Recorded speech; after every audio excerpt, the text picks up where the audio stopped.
안녕하세요. 저는 일상생활 속 프탈레이트와 이에 대한 안전성에 대해 발표할 2학년 4반 16번 정민지입니다. 발표할 목차는 이렇습니다. 가장 먼저 프탈레이트가 무엇인지에 대해 설명해 드리도록 하겠습니다. 프탈레이트는 딱딱한 플라스틱을 부드럽게 만드는 성질을 가지고 있어 폴리염화 비닐의 가소제로 사용되고 있습니다. 프탈레이트는 수많은 소비자에 널리 사용되어 장난감, 세제, 식품 포장재, 의약품, 의료용 혈액 주머니 및 튜브, 일부 화장품 등 다양한 분야에서 사용됩니다.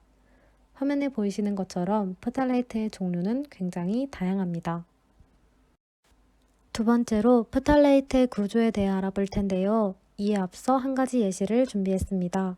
커피 전문점에 가면 다양한 커피 종류가 존재합니다. 그런데 커피는 에스프레소라는 기본에 물을 섞으면 아메리카노, 우유를 섞으면 라떼, 우유와 초콜릿을 섞으면 카페 모카가 되지만 모두 커피의 한 종류인 것과 같은데요. 프탈레이트도 이와 마찬가지입니다. 왼쪽은 프탈레이트의 분자 구조를 나타낸 것입니다. 알파벳 R은 치환기입니다. 옅은 초록색으로 나타낸 부분은 모두 같은데 여기에 어떤 치환기가 붙는지에 따라 수많은 종류의 프탈레이트가 만들어집니다. 위 그림처럼 다이뷰틸 프탈레이트가 만들어지기도 하고 다이에틸 핵실 프탈레이트가 만들어지기도 합니다. 아까 말했던 커피와 같은 방식인 거죠. 그 다음 프탈레이트가 우리 몸에 미치는 영향에 대해 알아보도록 하겠습니다. 세계보건기구 산하국제암연구소에서 프탈레이트류 중 디에틸 핵실 프탈레이트를 인체 발암 기능 물질로 분류하고 부틸벤질 프탈레이트는 인체 유해성에 대한 인과관계 근거가 부족하여 인체 발암 물질로 분류할 수 없는 물질로 분류했습니다. 조금 더 자세히 신체에 어떤 영향을 미치는지에 대해 알아보도록 하겠습니다. 여성의 경우 자궁내막증, 다낭성 난소 증후군을 유발하고 프탈레이트에 노출된 임산부는 양수, 탯줄, 혈액을 통해 태아에게도 영향을 미칩니다. 신생아 유아 어린이의 경우 체내 면역 체계가 완전히 발달하지 않아 노출에 특히 취약하고 마지막으로 주의력 결핍 과잉 행동 장애의 원인으로 보고되고 있습니다. 다음으로 이러한 프탈레이트가 어떻게 우리의 실생활에서 사용되고 노출되는지에 대해 설명해 드리도록 하겠습니다. 가장 먼저 화장품에는 주로 세 가지의 프탈레이트가 사용되어 왔는데요. 매니큐어, 향수, 모발용 스프레이 등에 사용이 되었습니다. 다이에틸 프탈레이트의 경우 다른 두 가지의 프탈레이트와는 달리 화장품에서 아직도 간헐적으로 사용되고 있습니다. 두 번째로는 플라스틱 제품에서 사용되고 있는데요. 식품 포장 용기나 화장품 용기 등에서 사용되고 있습니다.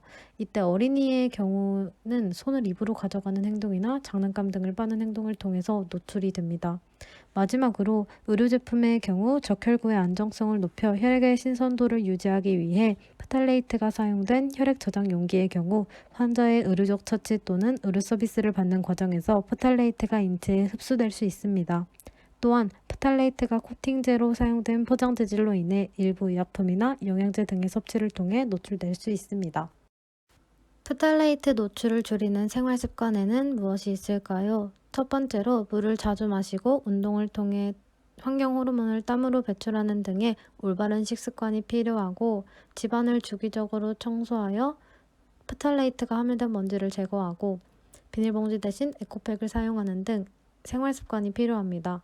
또한 화장품 사용을 최소화하고 향수와 방향제는 되도록 사용하지 않는 화장품 쪽에서의 생활 습관도 필요할 뿐만 아니라 어린이들은 플라스틱 제품을 입으로 빨지 않도록 지도해야 합니다. 또한 KC 마크를 표시가 돼 있는지 확인한 후 어린이 제품을 구입해야 합니다. 마지막으로 느낀 점을 말하도록 하겠습니다. 프탈레이트가 우리 주변 물건이나 환경에 굉장히 많이 존재하고 우리에게 편리함을 주지만 여성이나 어린 아이들에게는 특히 더 위험한 질병을 안길 수 있음을 새롭게 알게 되었습니다.